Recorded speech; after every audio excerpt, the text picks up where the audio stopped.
প্রিয় দেশবাসী, আমরা এই 7 বছরের শিশু ধর্ষণের কঠিনতম বিচার চাই আপনাদের কাছে। আজকে 7 বছরের শিশুকে ধর্ষণ করা হয়, অত্যন্ত পরিতাপের বিষয়।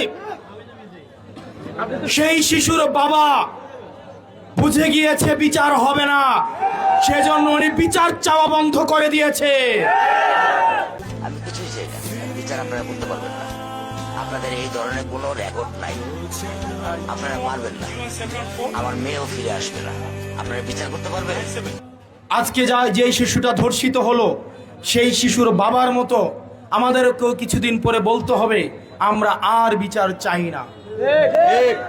কারণ এই রাষ্ট্রের বিচার ব্যবস্থা থেকে আমাদের আস্থা দিন দিন উঠে যাচ্ছে।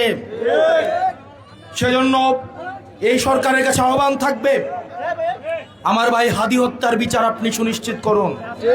একই সাথে সাথে এই তারুণ্যের যেই চাহিদা রয়েছে, তারুণ্যের যে প্রয়োজন রয়েছে, এই প্রয়োজনগুলোকে আমলে নিয়ে এই কার্ড খেলা বাদ দিয়ে জনগণের মূল যে চাহিদাগুলো রয়েছে, প্রয়োজনগুলো রয়েছে, আইনের শাসন আপনারা নিশ্চিত করুন।